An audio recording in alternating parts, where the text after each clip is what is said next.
The topic is the Korean War and civil rights, and we're talking to Dr. Charles Kimbrough.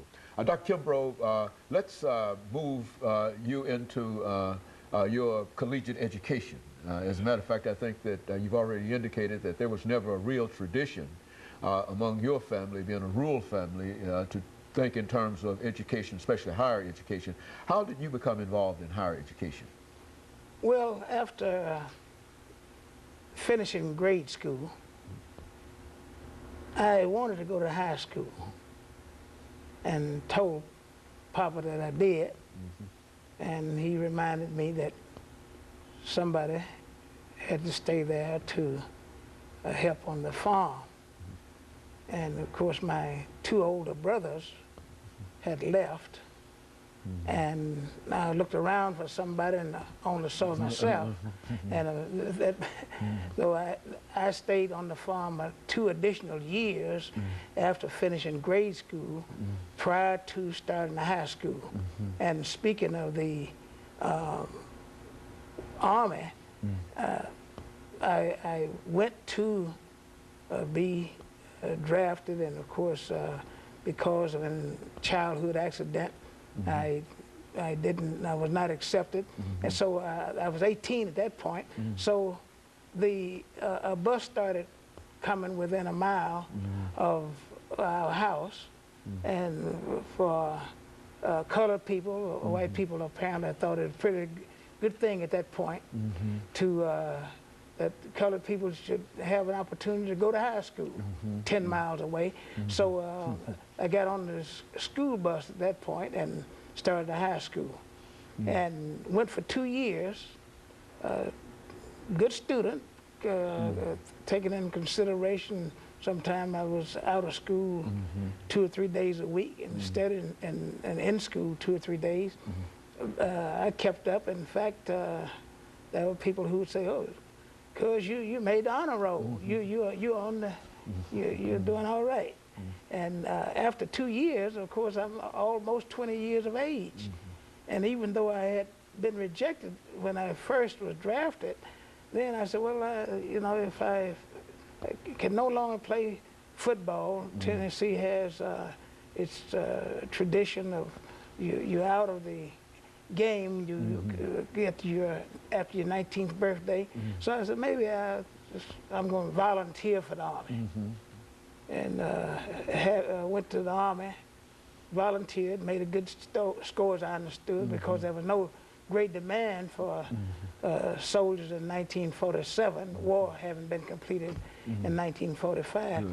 So I went to the Army, was accepted in the Army, in Korea twice, and then after that went to Tennessee State and subsequently Tuskegee. So I was there again. Well, I'm traveling, breaking new ground every time I chart on something, but I'm moving on. So that's how I got to college. That granted me a college education, GI Bill. I had some pretty high sights. Somehow I didn't know how I was going to get there. As I understand it now, the Lord was guiding me through some very turbulent waters, but I was getting in some places that have become very significant to me. Well, now, how was Tuskegee Institute when you first arrived there? And what influence were you able to see of Mr. Washington's presence, not only there, but throughout the state of Alabama, in the South, in a real sense? Well, you know, I think that if people could go to Tuskegee, and even now, and see the curriculums, how they're laid out, you could have a greater appreciation for President Dr. Washington. You know, there was a lot of controversy, the Du Bois side and the Washington side. Washington has let you bucket down where you are. And black people at that time did not have access to voting rights, a lot of things. So one thing he believed in, that you have a trade. And at Tuskegee, you can go, and if you're not able to finish in 4 years, if you're not able to go there on a regular paid scholarship, you can work your way through and finish in 5 years.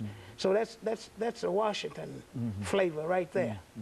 And of course, being a Agrarian area, agriculture, any facet of farming can be found, including shoemaking and so forth, right there at Tuskegee. So it is a great legacy for people to see what was taken by Dr. Washington in terms of opportunities and given to the mass of the people. You know, one of the features that you see on Tuskegee right now is the veil of ignorance being lifted from the face of the ex-slaves. So that's a part of the flavor right there. And all of that had a tremendous impact, even on you in 1947, many years after after Washington himself. Well, I went to Tuskegee to the School of Veterinary Medicine in 1956. And that was a critical time because the NAACP, speaking of the NAACP, it was disenfranchised in the state of Alabama. That should tell black people now, if you want to know what the NAACP does or what it has done, it shows you that it was the kind of force that people who could just make their own laws almost on technicalities. You know, you don't reveal your membership roll, then you're not registered in the state of Alabama. We're disenfranchised. You can't operate. So that made Tuskegee, being as heavily as it was with black population, a greater force because you had people there thinking, how are we going to get out of this abscess of racism? So you have organizations coming into being like the Tuskegee Civic Association, which Dr. Gomillion headed for so many years and dealt with the gerrymandering, for instance. That's one thing. Tuskegee, unlike any other county probably in the... Dr. Kimbrough, let me interrupt for this second commercial break, and after which we'll come back and then we'll allow you to continue this conversation. And of course, we'll be back with our audience following this very, very short commercial break.